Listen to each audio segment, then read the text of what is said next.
Tuhan, sebentar lagi kami akan mendengar firman-Mu.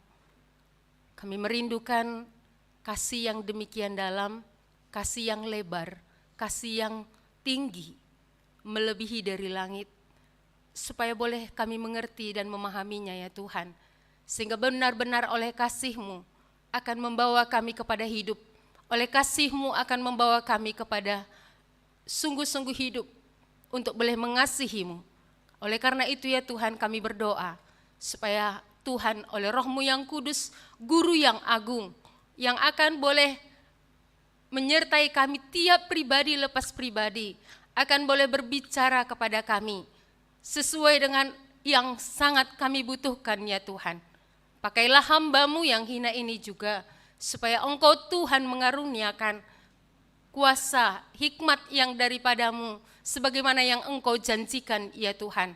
Kami sungguh serahkan kami semua dan segala kuasa kegelapan ya Tuhan.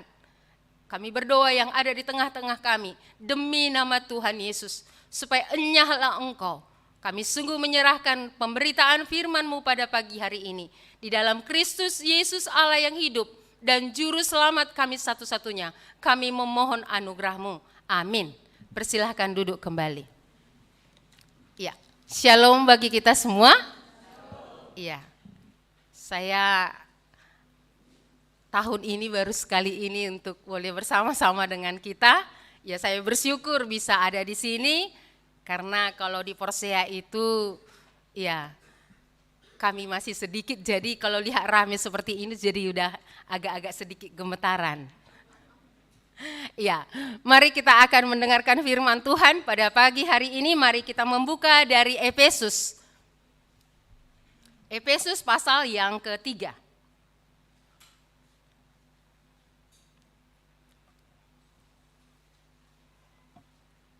Efesus pasal yang ketiga, ayat 14 sampai dengan ayat 21. Mari kita baca secara bergantian. Efesus pasal yang ketiga, ayat 14 sampai dengan ayat yang ke-21. Saya ayat yang genap, kita semua ayat yang ganjil. Itulah sebabnya aku sujud kepada Bapa, yang datang daripadanya, dan di atas bumi menerima namanya. Aku berdoa supaya Ia menurut kekayaan kemuliaan-Nya menguatkan dan meneguhkan kamu oleh Roh-Nya di dalam batinmu, Sehingga oleh imanmu Kristus diam dalam hatimu, dan kamu berakar serta berdasar di dalam kasih. Aku berdoa supaya kamu bersama-sama dengan segala orang kudus dapat memahami betapa lebarnya dan panjangnya dan tingginya dan dalamnya kasih Kristus, Dan dapat mengenal kasih itu, sekalipun ia melampaui segala pengetahuan. Aku berdoa supaya kamu dipenuhi di dalam seluruh kepenuhan Allah. Bagi Dialah yang dapat melakukan jauh lebih banyak daripada yang kita doakan atau pikirkan, seperti yang ternyata dari kuasa yang bekerja di dalam kita. Bagi Dialah kemuliaan di dalam jemaat dan di dalam Kristus Yesus turun-temurun sampai selama-lamanya. Amin. Ya, sampai demikian pembacaan firman Tuhan. Tema kita pada pagi hari ini adalah kasih Kristus.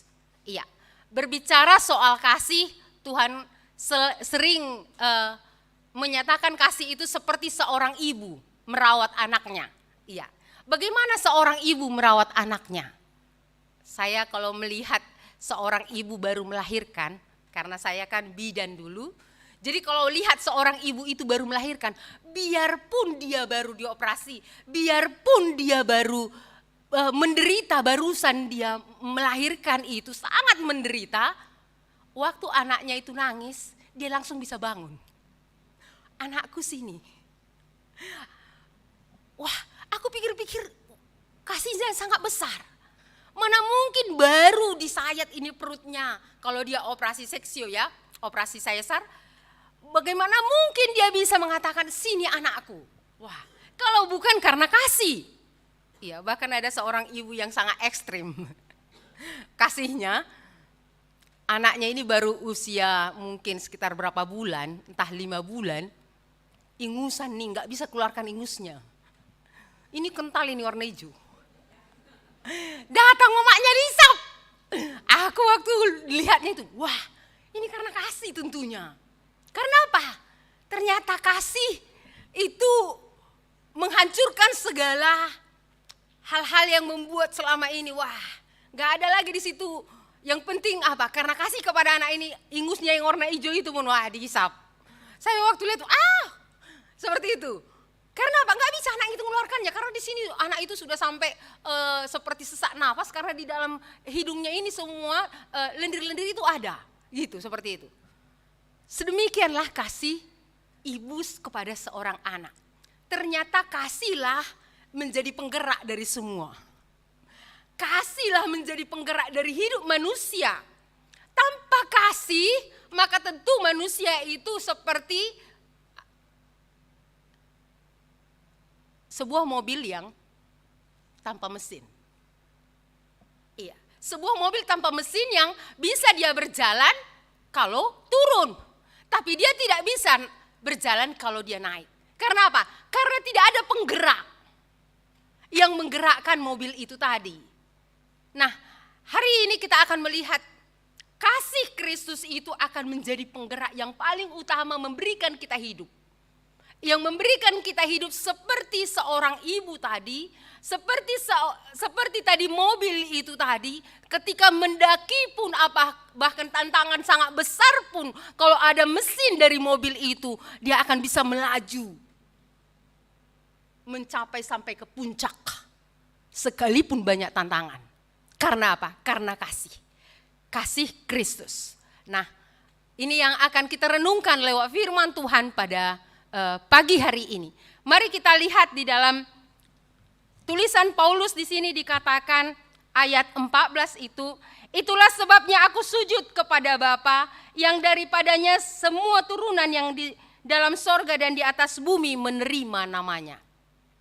Dikatakan di sana itulah sebabnya mengapa Paulus benar-benar sujud menyembah kepada Kristus yang adalah Bapa. Iya. Mengapa Paulus mengatakan itulah sebabnya aku sujud? Itulah sebabnya. Karena apa?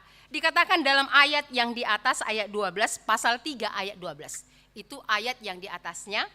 Dikatakan di sana, di dalam Dia kita beroleh keberanian dan jalan masuk kepada Allah dengan penuh kepercayaan oleh iman kita kepadanya. Dikatakan mengapa Paulus, itulah sebabnya membuat aku sujud kepada Kristus, sujud kepada Bapa. Dikatakan di sini adalah di dalam Dia, di dalam siapa? Di dalam Kristus kita beroleh jalan masuk datang kepada Allah. Tahukah kita kalau seorang raja, ya kita tahu seperti cerita daripada Esther. Di kitab Esther itu, mengapa dia takut menghadap raja? Karena kalau dia menghadap raja tanpa dipanggil, itu tidak boleh datang. Karena kalau dia datang tanpa dipanggil, itu hukuman mati sedang menjemput dia. Karena tidak ada seorang pun yang bisa datang kalau tidak dipanggil. Itu raja di bumi. Mengapa kita tidak bisa langsung lagi datang menghadap kepada Allah? Karena memang dosa sudah membuat kita jauh dari Allah. Gak bisa lagi. Karena dosa itu sudah membuat kita jauh dari Allah. Ada seorang ibu lewat semalam tetangga ini dari samping gereja ini. Saya sebenarnya sedih melihat dia. Karena betapa sepertinya wajahnya itu menandakan betapa tidak bisa dia datang kepada Tuhan tadi. Lalu dia bercerita tentang bagaimana kesulitan hidupnya secara khusus ekonomi.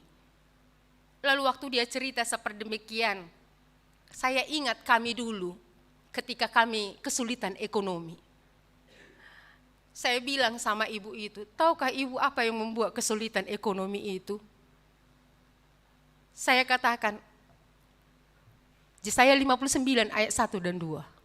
Bukan kurang panjang tanganku untuk menolongmu, Bukan tidak kurang tajam pendengaranku mendengar doamu, tapi yang merupakan pemisah antara aku dengan engkau, kata Tuhan, ialah segala kejahatanmu. Tuhan bukan tidak mau menolong ibu. Tuhan bukan tidak mendengar doa ibu. Tapi yang membuat Tuhan tidak menjawab kesulitan-kesulitan ibu itu adalah karena dosa. Dan saya tahu mereka adalah penyembah berhala. Dan bagaimana dia juga dikatakan setelah saya dengar terakhir, dia juga bisa ngobat-ngobati. Bukankah Tuhan mengatakan, aku akan membalaskan kepada keturunan dan ketiga dan keempat dari orang-orang yang membenci aku. Tapi aku memberi belas kasihan kepada beribu-ribu orang yang datang kepadaku, yang mengasihi aku. Karena apakah yang membuat kita tidak bisa menghadap kepada Allah? Karena apakah doa kita tidak dijawab oleh Tuhan? Hanyalah karena satu, itulah dosa.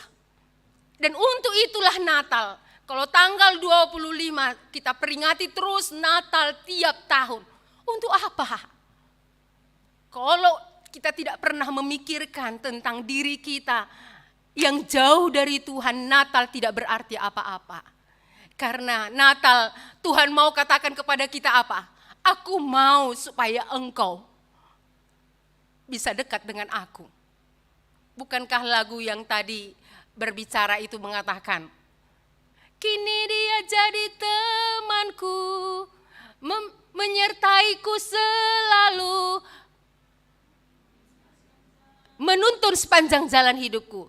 Dia segalanya bagiku. Hanya karena itu dia datang untuk menjadi teman kita, menyertai kita. Tapi itu tidak bisa karena apa? Karena kita belum datang kepada Kristus yang sudah datang di Natal yang sudah, kalau umur kita mungkin di sini ada yang sudah 15 tahun. Udah 15 tahun Natal kita, tapi kita tidak pernah datang kepada Kristus supaya kita bisa beroleh jalan untuk boleh datang kepadanya. 15 tahun sudah Tuhan tunggu kita.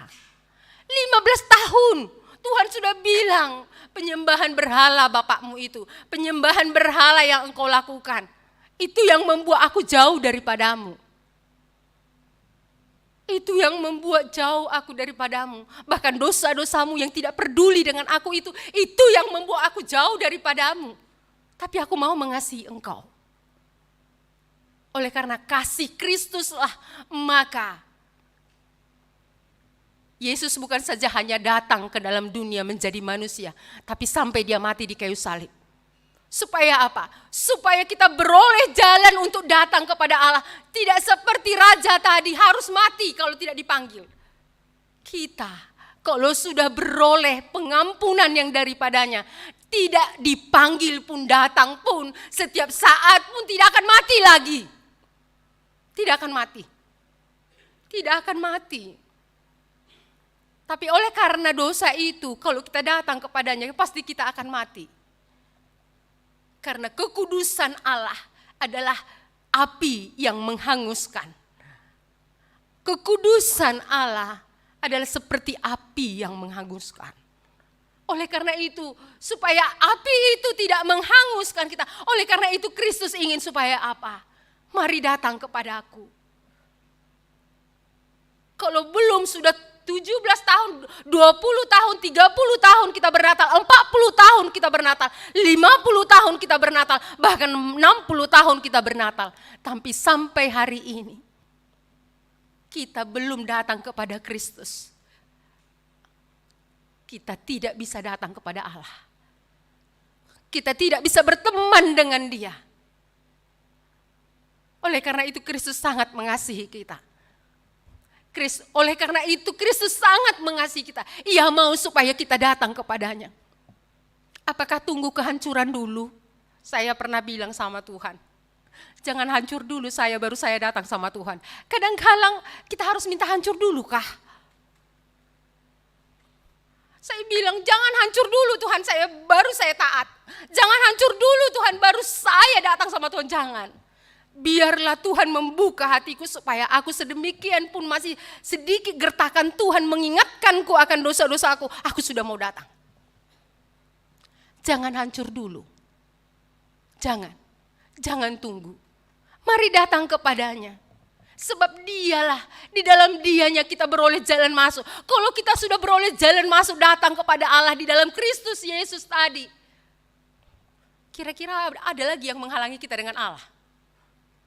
Iya, saya kira kalau saya berteman dengan gubernur saja ya. Gak usah berteman dengan presiden.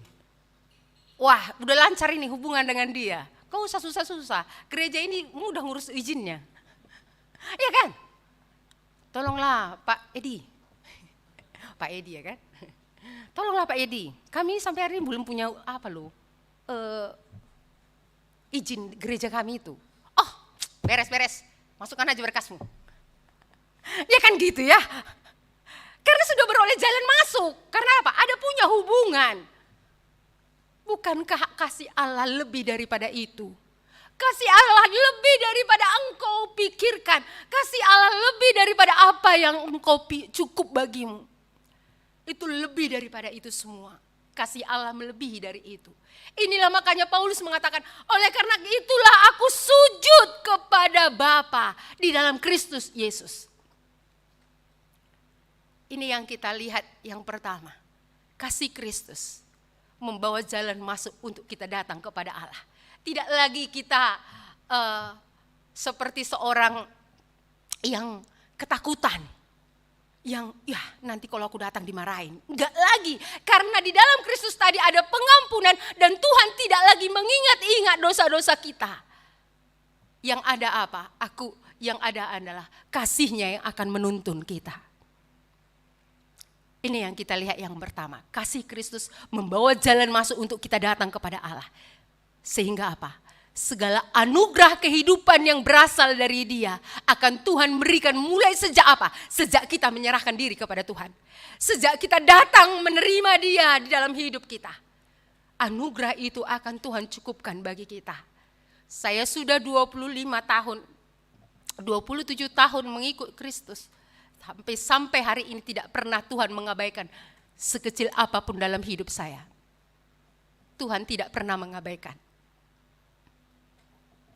Kasih Kristus itu lebih daripada semua yang ditawarkan oleh dunia. Mari kita lihat yang kedua. Dikatakan di dalam ayat 16. Aku berdoa supaya Ia menurut kekayaan kemuliaannya menguatkan dan meneguhkan kamu oleh Roh-Nya di dalam batinmu. Ya. Dikatakan di sini isi daripada doa Paulus ini adalah supaya Ia menguatkan kamu oleh Roh-Nya. Dikatakan kalau dalam terjemahan lain dikatakan ini adalah Ia memberikan kamu kuasa oleh Roh-Nya yang akan menguatkan dan meneguhkan kamu. Kasih Kristus mengerjakan apa? Memberikan Roh-Nya yang memberikan kuasa bagi kita yang akan menguatkan kita untuk boleh apa? Hidup seturut dengan apa yang Tuhan kehendaki. Tahukah kita? Di luar Tuhan kita nol. Di luar aku kamu tidak dapat berbuat apa-apa. Di luar aku. Sekalipun secara manusia kita punya pengetahuan, secara manusia kita punya jabatan, secara manusia kita punya uang, secara manusia kita punya semua. Tapi di luar Tuhan itu semua enggak ada apa-apanya. Enggak bisa menguatkan, enggak bisa memberikan, meneguhkan iman kita, enggak bisa menolong kita. Hanya oleh karena kuasa Roh-Nya yang kudus yang akan dapat menguatkan dan meneguhkan kita. Hanya oleh karena, dan kuasa ini seperti apa kuasa ini? Kuasa yang sama membangkitkan Kristus dari kematian, seperti itulah kuasa yang ada padamu, yang akan menguatkan kamu. Kita tahu bahwa situasi Paulus pada waktu itu adalah di dalam penjara.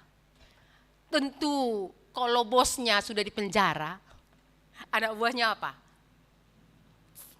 Wah, kita ini kayak mana lagi kita ini ya, pemimpin kita saja sudah di penjara.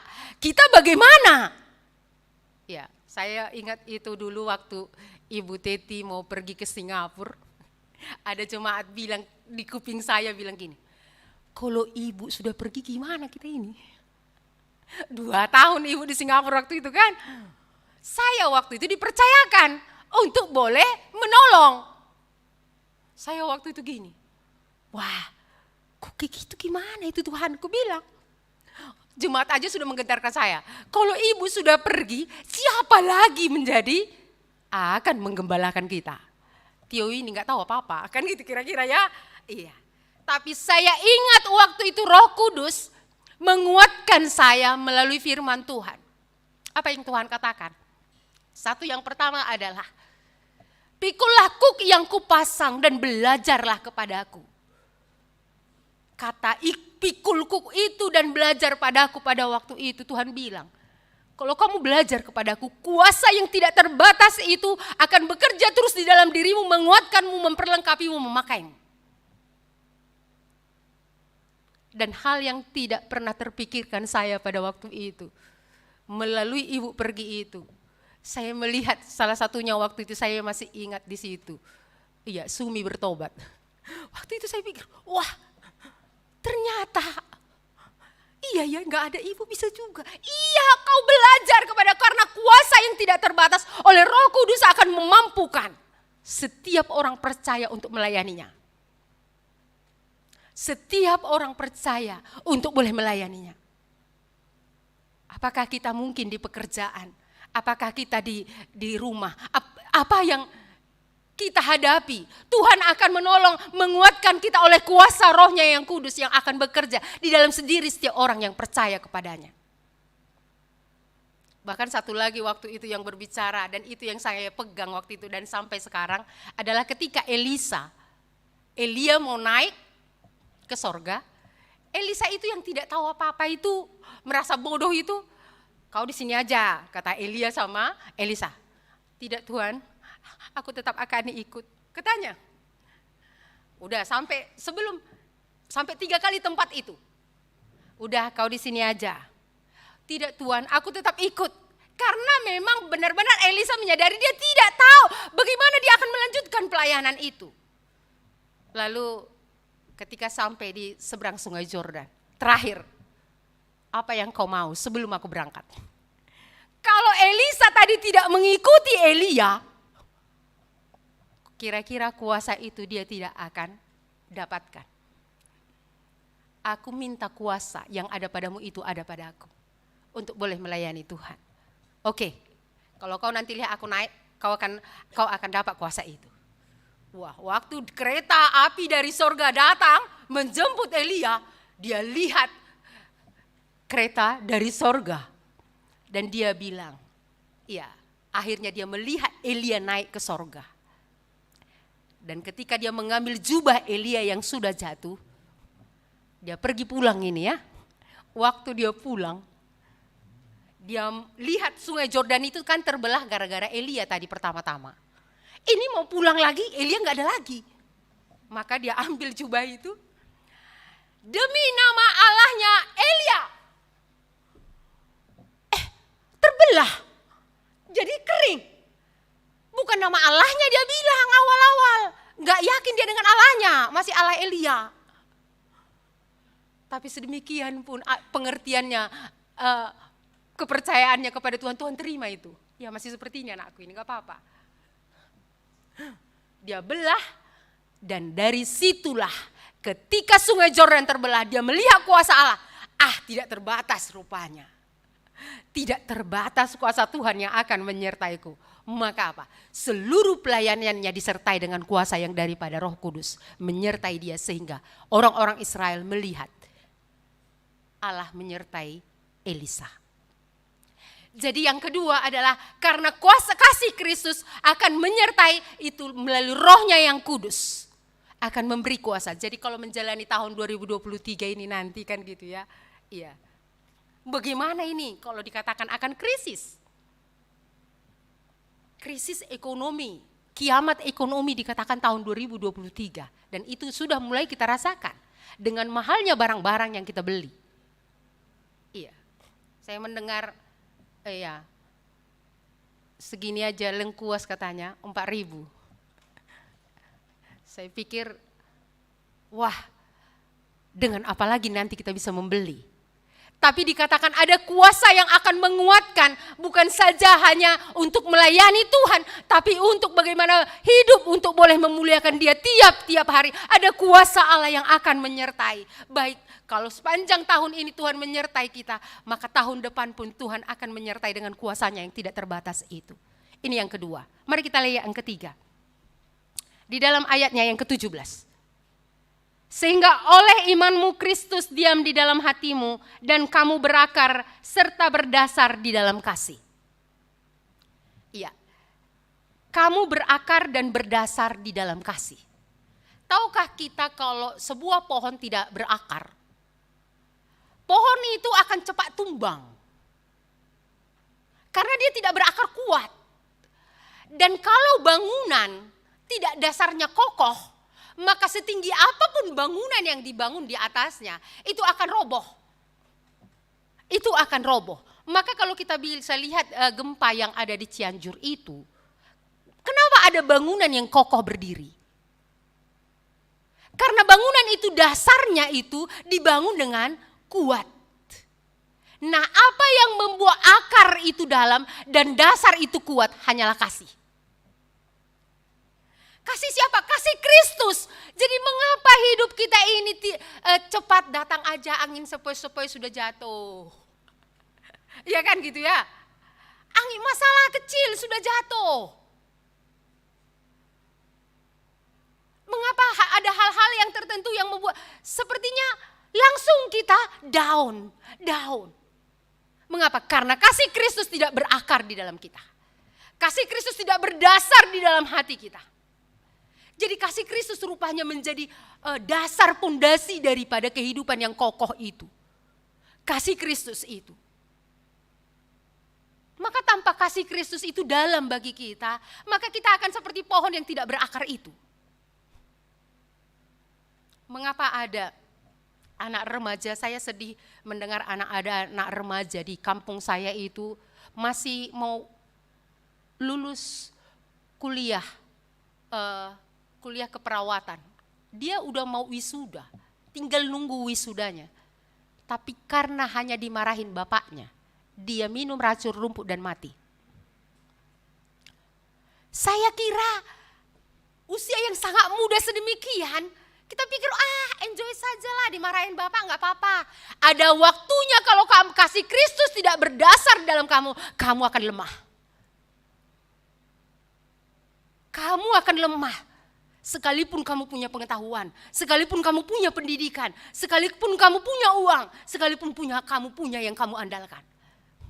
Tapi kalau kasih Kristus tidak ada di dalam hidupmu, maka kamu akan rapuh.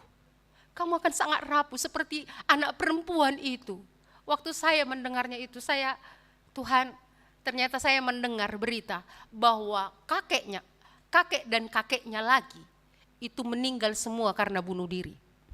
Kalau kakek kita pun mati bunuh diri, gak jauh-jauh itu dari kita ya. Iya, gak usah. Gak jauh-jauh itu. Itu sedang, makanya kalau kita tidak berakar dan berdasar dalam kasih Kristus ini, maka hidup kita itu akan rapuh, cepat tumbang, cepat roboh seperti bangunan itu.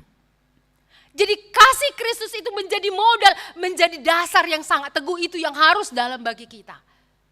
Nah, kalau kasih itu belum kita terima, bagaimana mungkin itu akan bisa menjadi akar dan penopang hidup kita?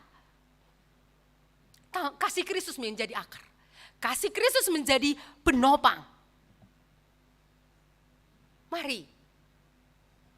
Makanya kasih Kristus itu yang kamu perlukan. Yang bisa menolong hidupmu itu. Yang bisa menopang hidupmu itu. Dia yang bisa menopang. Mari kita lihat bagaimana dengan kasih Kristus itu. Kita baca ayat 18 dan 19. Mari kita baca sama-sama dua-dua ya. Aku berdoa supaya kamu bersama-sama dengan segala orang kudus dapat memahami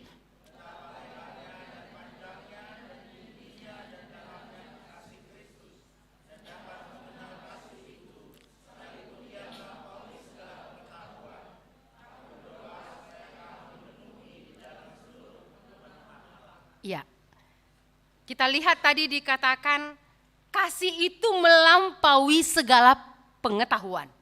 Kalau dalam terjemahan lain itu dikatakan melampaui akal daripada manusia, maka tidak bisa dipahami dengan kekuatan kita sendiri.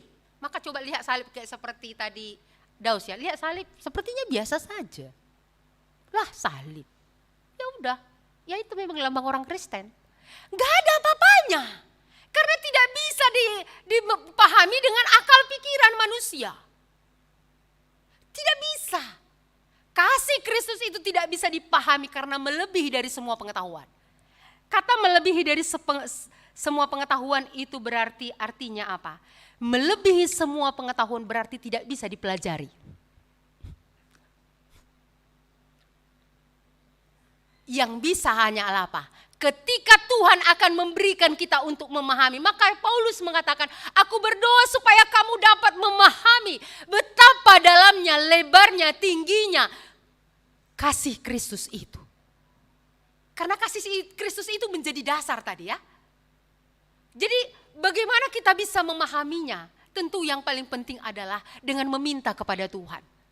Saya dulu waktu datang kepada Tuhan sesudah bertobat, kasih Kristus itu bagi saya, ya udah cocok, dia memang mati di kayu salib. Gitu aja pengertian saya tentang salib. Cocok lah, ya supaya saya selamat kan. Ya mati, ya syukurlah dia mati. Seperti itu hanya. Syukurlah, ya aku percaya dia mati di kayu salib. Tapi hanya seperti itu. Dan setelah perjalanan sesudah bertobat tadi, saya mulai gini. Masa kasih mama saya saja, saya nangis melihatnya. Tapi kenapa kasih Kristus itu saya tidak punya pengaruh sepertinya di dalam hati saya? Loh, mama saya yang saya lihat saja tidak bisa tidur gara-gara untuk mencari nafkah untuk saya, itu saya bisa nangis. Tetapi kasih Kristus yang mati karena dosa saya merasa tidak ada apa-apa. Mulai pada waktu itu saya akhirnya datang sama Tuhan. Tuhan, belumnya kupahami kasih-Mu yang sangat panjang, lebar dan tinggi itu. Oleh karena itu buatlah aku mengasihi, memahami kasih-Mu yang sangat besar itu di kayu salib itu ya Tuhan. Supaya aku boleh memuliakan Engkau. Nah waktu itu ini yang Tuhan bukakan akhirnya. Lewat apa? Dua hal yang membuat saya waktu itu melihat kasih Kristus dalam. Yang pertama adalah ketika saya melihat waktu itu ada di kamar itu Yesus berdoa di Taman Getsemani. Tuhan hanya bilang melalui gambar itu gini, kamu ingat waktu saya di Taman Getsemani? Iya Tuhan. Pernahkah engkau memikirkan ketika saya mau naik ke atas Kalvari itu, saya akan menanggung seluruh dosa dunia dan betapa tetesan keringatnya, peluhnya seperti tetesan darah karena memikirkan akan menanggung dosa dunia di atas kayu salib itu. Pernahkah kau memikirkan kasihku yang sangat besar itu untukmu? Waktu itu baru pertama kali saya mengingat akan kematian Kristus itu. Itulah pertama kali saya pernah menangis. Iya ya Tuhan, aku gak pernah memikirkan seperti itu, saya bilang. Itulah kasihku bagimu. Kalau engkau tidak pernah memikirkan itu, pikirkan. Bukankah kasihku di atas kayu salib itu sangat besar untukmu? Aku menderita semua itu. Maka kalau lihat film tentang Tuhan Yesus, Vision of Christ itu, saya tidak pernah tidak menangis karena apa? Mengingat sengsara Yesus. Kalau mama saya saja saya menangis mengingat sengsaranya. Apalagi mengingat sengsara karena Kristus. Maka kalau belum pernah kita menangis mengingat akan sengsara, belum pernah kita dalam mengerti sengsara Kristus di atas kayu salib itu. Maka salah satu adalah meminta kepada Tuhan. Tuhan buat aku mengerti, memahami betapa besarnya kasih-Mu. Kalau belum pernah kita menangis, masa untuk orang tua kita yang hanya berpeluh pun tadi kita menangis, melihat ketika dia menderita. Masa untuk kasih Kristus yang sudah mati untuk kita tidak pernah melihat dengan menangis melihat itu.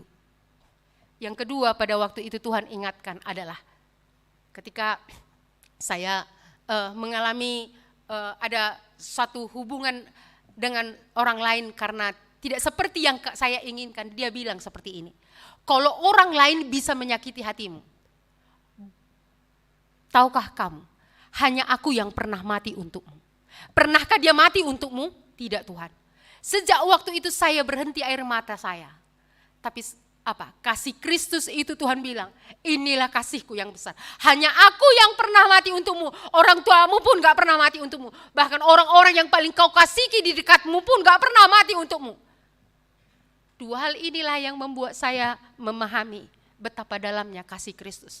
Tapi mari kita lihat, dikatakan di sana betapa lebarnya. Mengapa dikatakan betapa lebarnya kasih Kristus? Ada seorang anak bertanya kepada bapaknya, "Bapak, kayak mananya kasih Kristus itu lebarnya?" "Coba taruh tanganmu," katanya. Ditaruh oleh anak ini. "Bisa? Lebih lurus lagi bisa?"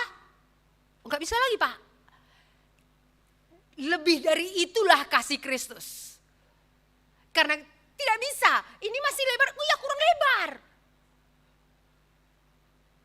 Mengapa dikatakan kasih Kristus lebar? Karena dia melintasi zaman, bahkan melintasi semua suku bangsa. Dia sangat kasihnya sangat lebar. Karena apa? Karena seharusnya keselamatan itu hanya diperuntukkan kian kepada orang Israel, bukan kepada kita. Keselamatan itu diperuntukkan pertama-tama hanya untuk orang Israel. Tapi karena kasihnya yang lebar, tidak ada seorang pun di hadapannya. Baik itu orang Negro, baik itu orang Batak, baik itu orang Simalungun, baik orang Nias. Siapa saja di hadapannya, kasihnya yang lebar menyelamatkan setiap bangsa. Kasihnya yang lebar mengasihi setiap bangsa. Makanya di tetangga itu ada orang Muslim. Selama ini kan gak pernah punya tetangga punya Muslim. Karena Tuhan bilang kasihku lebar, maka kalau kasihku itu sudah ada padamu, kasihilah orang itu. Lalu saya berdoa tiap hari untuk orang itu. Lalu apa yang terjadi? Saya gak tahu anaknya yang yang agak paling besar itu terkilir kakinya dan bengkak. Jadi waktu itu saya bilang, mau saya kusut, saya bilang. "Oh, maulah tante," katanya. Mereka panggil saya tante. Jadi waktu saya kusut, saya berdoa dalam hati, "Tuhan tolonglah supaya kaki anak ini baik." Dan kakinya baik. Sejak waktu itu mereka sangat ramah. Dan akhirnya si ibu itu menceritakan semua masalahnya kepada saya. Dan ketika masalah dia ceritakan, betapa dia sangat tertekan, betapa dia sangat memang seperti saya dulu sebelum bertobat, tidak ada harapan, cepat stres. Saya ceritakan tentang pertobatan saya. Saya dulu seperti ibu, saya bilang. Lalu akhirnya dia diam dan mendengar, dia tidak menolak, dia duduk saja.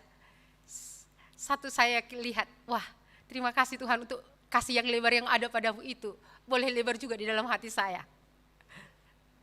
Boleh lebar juga dalam hati saya sehingga saya bisa mulai mengasihi ibu itu. Iya, nah kasih yang lebar itu ada pada Kristus. Dan itu kalau itu ada pada kita, tidak ada batasnya. Untuk kita bisa mengasihi, bahkan mengampuni siapa saja orang yang berbuat salah kepada kita. Tapi kalau kasih itu dangkal di dalam kita kasih Kristus, maka sulit kita mengampuni saudara kita sekalipun. Atau itu orang yang paling dekat dengan kita. Karena kasih Kristus itu tidak dalam bagi kita. Kita tidak pahami. Maka satu orang pun salah kawan kita, udahlah, gak usah dicakapi itu. Karena apa? Kasih Kristus itu tidak ada pada kita, tidak berdasar di dalam kita. Tidak dalam kita pahami. Maka kasih yang lebar itu tidak akan ada pada kita.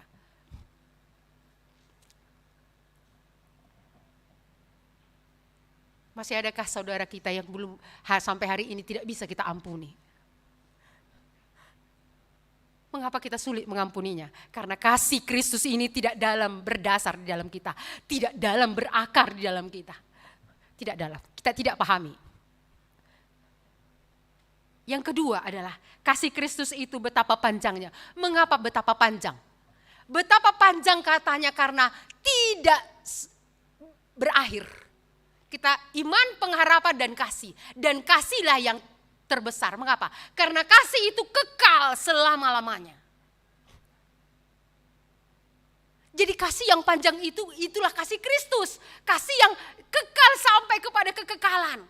Iman, kasih itulah yang terbesar.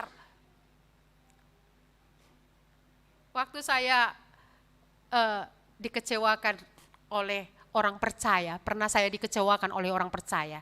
Tuhan bilang sama saya, tahukah kamu, cuman kasihku yang kekal, yang tidak berubah. Kasih orang percaya itu bisa berubah. Jadi yang kau kecewa, kasihku itu yang tidak berubah. Coba bayangkan, kalau tadi malam saja kamu tidak kutolong melewati api tadi malam, kamu akan terbakar. Kalau saja kamu tidak kutolong lewat air yang sangat menghanyutkan itu, kamu sudah tenggelam, kamu sudah hanyut. Tapi kasihku itu cukup bagimu. Jadi kalau dikecewakan orang percaya pun kamu gak usah. Itulah kasih manusia, kasihnya cetek. Kasihnya pendek, tapi kasih yang panjang yang sampai kepada kekekalan itu hanya kasih Kristus. Hanya kasih Kristus. Kita kan ingin memiliki teman yang setia. Teman yang kasihnya tidak berubah bagi kita. Hanya Yesus. Makanya saya sangat senang lagu dari Masa Watak itu. Isedo ale aleta naso olo mubai ale ale nasumurung ima Tuhan Yesusi. Waktu saya menyanyikan itu, wah, biarpun tidak mendapat kasih yang di dunia ini, terobati semuanya. Karena apa? Kasih itu tidak berubah. Dianya sahabat yang sejati. Iya, kalau laki-laki, kalau siapa di sini anak muda, laki-laki, itu bukan sahabat yang sejati. Kalau menikah pun kami nanti bisa berubah dia. Tapi bukan berarti tidak menikah. Kalau memang Tuhan mau menikah ya. Tapi itu bukan sahabat yang sejati, karena dia akan bisa melukai hatimu. Iya, ini yang kedua. Dikatakan lagi yang ketiga adalah kasih yang dalam. Mengapa dikatakan kasihnya dalam? Adalah orang berdosa seperti apapun besarnya dosanya, Tuhan mau angkat dia. Kalau bukan karena kasih yang dalam, orang seberdosa apa yang bisa dikasihi? Sama seperti Paulus. Mengapa Paulus mengatakan, akulah orang yang paling hina dari semua rasul. Paulus menyadari dia orang yang paling berdosa. Tapi karena kasih yang dalam, yang seperti Paulus jahatnya pun, Tuhan mau mengangkat aku. Kasih yang sang aku jahat kepada Tuhan. Aku telah membinasakan orang-orang pengikut Tuhan. Aku orang yang paling berdosa. Tapi karena kasihnya yang dalam, bisa mengangkat seperti apapun dosa kita. Seperti apapun kejahatan kita, entahkah kita hidup dalam perzinahan, entahkah kita hidup dengan togel, entahkah kita hidup dengan handphone yang sudah memperbudak kita, entahkah kita hidup dalam segala kejahatan yang lain. Tuhan bilang, kasihku yang dalam bisa mengangkat kamu keluar, mengasihi orang-orang yang paling berdosa sekalipun di dunia ini. Tuhan karena kasihnya dalam mau mengangkat orang itu, mau mengasihi orang itu. Siapakah? Tidak ada. Hanya karena kasih Kristus. Itu dikatakan. Nah, dikatakan lagi satu lagi adalah kasihnya yang tinggi. Kasih yang tinggi adalah kasih yang mau membawa kita kepada apa? Kepada anugerah yang dari sorga yang tertinggi. Untuk turun atas kita orang-orang yang tidak layak menerimanya. Membawa kita kepada anugerah yang tertinggi dari sorga itu. Turun waktu di bumi ini bagi kita. Menikmati segala anugerah berkat-berkat yang dari sorga itu. Bukankah di pasal pertama itu yang dikatakan? Supaya kamu dapat memahami segala berkat-berkat rohani yang dari sorga. Siapakah manusia di bumi yang bisa mengalami seperti di sorga? Kalau bukan karena kasihnya yang tinggi yang membawa kita sampai kepada bukan saja segala berkat yang dari sorga, tapi membawa kita sampai kepada ke tempat yang tertinggi, itulah sorga. Kalau bukan karena Tuhan, kasihnya yang sangat tinggi. Biasanya orang tinggi ya, gak mau ya ada orang yang menyainginya ya. Sudahlah kamu agak di bawah-bawah sedikit lah. Janganlah duduk dengan aku ya kan gitu ya. Kalau bukan kasihnya yang tinggi, coba Orang-orang percaya itu diberikan duduk bersama-sama dengan dia nanti di sorga. Dalam hidangan perjamuan Tuhan. Wah, siapa? Coba tanya petinggi ini, siapa orang rendahan yang mau, sini duduk kamu sini gitu. Enggak, kamu siapa kamu? Sana. Kan gitu ya. Tapi dia karena kasihnya yang tinggi, dia bukan saja memberi berkat yang dari sorga itu kepada kita, tapi dia membawa kita ke tempat yang tinggi.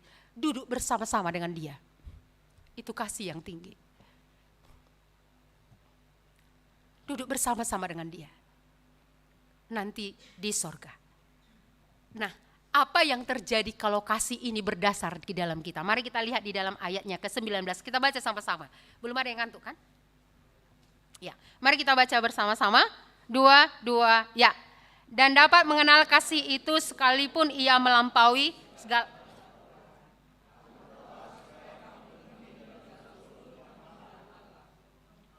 Ya. Dikatakan dalam terjemahan lain, kata ayat ini adalah gini katanya. Semoga kalian dapat mengenal kasih Kristus itu sehingga kalian penuh dengan tabiat Allah yang sempurna. Jadi antara kasih dengan tabiat ini sangat mempengaruhi erat. Mengapa orang tidak memiliki tabiat Kristus? Karena kasih Kristus tidak dalam baginya.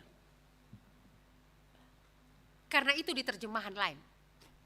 Supaya kalau kasih Kristus itu sudah kamu alami, dalam kamu memahaminya, maka kamu akan dipenuhi dengan tabiat Kristus yang sempurna itu. Lah, jadi kalau orang rupanya tidak dipenuhi dengan tabiat Kristus yang sempurna, itu karena gak dalam kasih Kristus baginya. Tidak dalam dia pahami kasih Kristus itu baginya. Misalnya apa? Tabiat Kristus itu adalah kudus. Hendaklah kamu kudus sebab aku kudus. Mengapa perjalanan kita 20-30 tahun sesudah bertobat, tapi kita tidak berubah dari hal, ini perempuan-perempuan ya, penjorok. Misalnya, mengapa kita tidak berubah? Ya bagi yang penjorok ya. Mengapa kita tidak berubah? Mengapa kalau orang datang, wah ini katanya orang bertobat. Ya kan gitu ya. Tapi kalau ketika dilihat ke kamar mandinya, biasanya orang langsung kamar mandi ya. Wah berlumut dinding kamar mandinya itu. Iya, itu pun digus-gus sekali setahun ya. Itu pun karena tahun baru. Itu pun karena mau dicat. Kekudusan hidup itu sangat berpengaruh, kasih Kristus itu mempengaruhi tabiat Kristus sempurna dalam kita. Ini rupanya rahasianya. Itu yang pertama.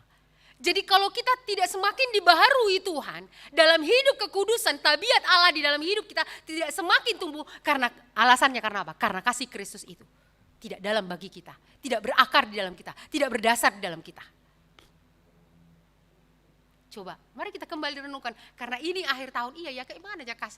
Kayak mana tabiatku sepanjang tahun ini ya? Ada enggak yang berubah? Iya, ada yang enggak berubah. Jangan nanti kan, aku melupakan apa yang ada di belakangku. Terbalik. Gimana jadinya? Aku mengarahkan diri kepada apa yang di belakangku. Ya enggak jalan-jalan lah. Ya kan karena orang mengarahkan diri kepada yang di belakang. Karena apa? Tabiat tadi itu terus. Mari, karena kasih Kristus ini rupanya menjadi rahasia. Kalau dalam kasih Kristus itu kita pahami, maka tabiat Allah yang sempurna itu akan tumbuh dalam kita. Yang kedua adalah, ada seorang pengkhotbah mengatakan demikian. Manusia tidak mungkin mencintai Tuhan dan cinta kepada Tuhan tidak mungkin dalam kecuali ia mengerti sedalam-dalamnya sengsara Kristus. Bagaimana mungkin kita bisa mencintai Tuhan dengan dalam kalau tidak dalam kasih Kristus, sengsara Kristus itu di dalam hati kita? Gak mungkin. Mengapa Paulus sampai di penjara pun mau? Gak apa-apa Tuhan, asal berita tentang namamu itu boleh sampai. Tuhan bilang, kamu harus ke Roma lagi. Roma menunggu di penjara. Tapi mengapa dia benar-benar mencintai Kristus sangat dalam? Karena sejak pertemuannya di Damsyik itu, Saulus, Saulus, mengapa engkau menganiaya aku? Dalam baginya kasih Kristus itu, wah siapakah aku? Sehingga Kristus mau mengasihi aku. Aku orang yang paling hina seperti ini, kalau dikasihi, wah maka apa? Aku harus mengasihi dia sedalam-dalamnya, dengan segenap kekuatanku, dengan segenap tenagaku, dengan segenap uangku, dengan segenap waktuku, dengan segenap apapun yang ada padaku. Ini jangankan diminta uang kita ya, waktu kita lah dulu. Iya, kebersihan katanya kan. Yang datang hanya siapa? Anak remaja ya. Iya. Bagaimana kita mengasihi Tuhan?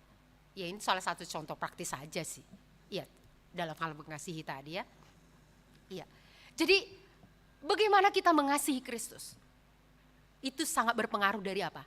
Sengsara apakah dalam bagi kita tentang kematian Kristus bagi kita. Kematian Kristus bagi kita. Ini sangat berpengaruh. Yang ketiga adalah tabiat Kristus tadi adalah apa? Mengasihi orang lain. Iya. Kalau dalam kita mengasihi, Tuhan, dalam mengerti kasih Kristus, akan dalam kita mengasihi orang lain. Jemaat di Efesus ini akhirnya pada kitab Wahyu ditegur oleh Tuhan. Karena mereka kehilangan kasih yang mula-mula. Maka melayani pun kalau tidak ada kasih, maka itu tidak berdampak apa-apa untuk orang yang dilayani. Maka itu tidak akan berdampak untuk orang yang dilayani. Jadi kasih Kristus yang dalam ini, kalau dalam itu di dalam hidup kita, akan bisa mempengaruhi kita untuk bisa mengasihi orang lain. Mengasihi orang lain.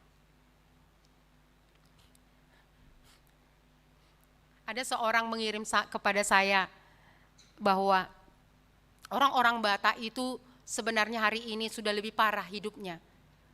Ketika diberitakan bahwa di daerah Dolok Sanggung ada seorang bapak-bapak itu memutilasi istrinya, bahkan membuat sop. Waktu itu dikirim sama saya menangis. Saya bilang, Tuhan yang belum pernah terjadi sudah terjadi, saya lihat. Berilah Tuhan saya benar-benar mengasihi orang-orang sedemikian yang sedang dibawa ke pembantaian itu. Bagaimanakah kita bisa melihat orang-orang yang sedang berjalan menuju neraka itu? Kita yang sudah mendapatkan keselamatan itu, kita diam. Bagaimanakah kita bisa melihat mereka? Kalau bukan kasih Kristus yang membebat hati kita. Kalau bukan kasih Kristus yang menguasai kita.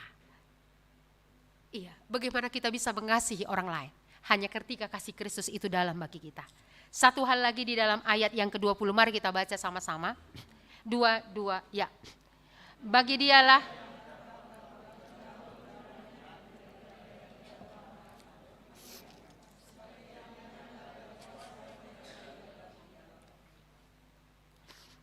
ya, bagi dia yang dapat melakukan jauh lebih banyak. Jadi ini mengarah kepada apa? Karena pada waktu itu Paulus di penjara, jemaat itu ketakutan bagaimana pekerjaan Tuhan ini akan terus dilanjutkan. Paulus bilang apa? Kuasa Kristus jauh melampaui apa yang kamu pikirkan dan doakan, akan Tuhan kerjakan. Itu akan bekerja di dalam kamu. Di dalam jemaat itu, kalau kasih Kristus tadi sudah berdasar dan berakar. Karena di dalam kasih ada kuasa. Di dalam kuasa ada pekerjaan Allah yang akan terus dilanjutkan. Melebihi apa yang kau pikirkan dan doakan. Maka kasih Kristus ini sangat besar kuasanya. Kasih Kristus ini sangat besar kuasanya. Nah, apakah sikap yang Tuhan mau untuk lewat semua ini? Di ayat 21 dikatakan, bagi dialah kemuliaan di dalam jemaat dan di dalam Kristus Yesus turun-temurun sampai selama-lamanya. Di ayat pertama sudah dikatakan, maka aku sujud. Di sini dikatakan bagi dialah kemuliaan. Kita mengingat lagu daripada ajaiblah namanya. Waktu dikatakan kasihilah dia, sujudlah padanya. Mengapa kita harus sujud kepadanya? Sujud artinya apa? Benar-benar menaruh hormat segala ketaatan kita kepadanya dan mengasihi dia. Karena kasih Kristus itu akan mendorong kita memberi kuasa. Supaya apa? Supaya kemuliaan akan Allah akan nyata lewat hidup kita, lewat semuanya itu. Supaya kemuliaan Allah. Sujudlah padanya. Ini sikap yang diminta setelah Kristus menyelamatkan kita. Sujudlah padanya. Jangan tahan apapun. Jangan tahan apapun. Biarlah demi kemuliaan. Apakah engkau menahan tenagamu? Apakah engkau menahan uangmu? Apakah engkau menahan waktumu? Apakah engkau menahan apa yang ada padamu? Kristus sudah memberi yang termahal untuk membayar lunas hutang dosa kita. Apakah engkau menahan? Biarlah segala kemuliaan, kalau masih hidup saya Tuhan, supaya apapun yang saya miliki untuk mengasihi-Mu, supaya akan saya serahkan kepada Tuhan. Lewat Natal ini yang boleh kita renungkan. Apa yang boleh kita belajar? Yang pertama adalah, sudahkah kasih Kristus ini kita miliki dalam hidup kita? Karena tanpa kasih Kristus, kita akan seperti mobil yang tanpa mesin. Kita akan seperti mobil tanpa mesin. Tidak ada kekuatan untuk apapun. Mau didorong-dorong juga nggak bisa. Didorong-dorong. Iya, saya ada lagu anak-anak, didorong-dorong tak mau datang katanya, karena nggak ada penggeraknya. Iya, ditarik-tarik tak mau datang, nggak ada. Karena penggerak itu hanyalah ketika kasih Kristus sudah kita terima. Sudahkah kita terima kasih Kristus ini? Sudahkah kita terima? Jangan tunggu, jangan bilang aku waktuku masih banyak, masih remaja, aku jangan. Serahkan hidupmu sejak dari masa muda sekarang kepada Kristus. Maka kasihnya akan kamu miliki. Serahkan semua apa yang ada padamu. Jangan tahan. Karena kasih Kristus itu adalah kuasa yang akan mendorong, membawa seperti mesin itu, membawa kita sampai ke puncak seperti yang akan Tuhan kehendaki. Kita tidak akan menjadi loyo untuk menjalani tahun 2023. Karena ada kuasa yang bekerja, melampaui dari apa yang kita pikirkan dan doakan. Yang kedua, selain sudahkah kita menerima kasih Kristus tadi? Ya. Yang kedua menjadi pertanyaannya adalah, sudahkah dalam kasih Kristus, sengsara Kristus dalam hati kita pahami? Maka kita perjamuan kudus hari ini, sudahkah dalam sengsara Kristus itu bagi kita? Kalau dalam kasih Kristus itu tadi, dia akan membawa kita apa? Tabiat Kristus yang sempurna itu akan ada pada kita. Itu berarti yang membuat kita kurang mengasihi Tuhan. Itu berarti yang membuat kita kurang mengasihi orang lain. Karena kasih Kristus tidak berakar dan tidak berdasar di dalam kita. Maukah kita hidup untuk mengasihi Dia? Inilah yang boleh kita renungkan lewat Natal dan ibadah akhir tahun. Kita boleh meriksa hidup kita. Bagaimanakah kasih Kristus itu bagi kita sepanjang tahun 2022 ini? Iya ya. Saya mengingat kepada Mame Tuhan pernah seperti yang dia saksikan waktu Natal itu.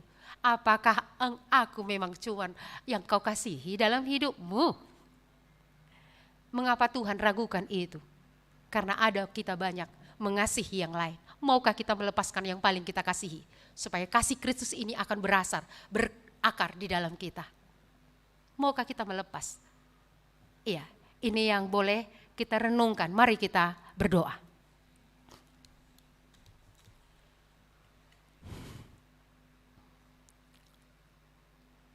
Terima kasih ya Tuhan. Kami sangat bersyukur Engkau meneguhkan kami lewat firman-Mu ini ya Tuhan, bahwa kasih-Mu itulah yang kami perlukan. Tanpa kasih-Mu itu memang tidak berarti, hampanya hati kami, hampanya hidup kami. seperti mobil tidak punya mesin itunya kami. Tidak ada daya untuk berjalan, tidak ada daya untuk berpikir, tidak ada daya untuk berjuang. Tapi Engkau sudah menyatakan kasih-Mu di atas Kalvari itu ya Tuhan. Engkau mencurahkan darah-Mu untuk mengasihi kami.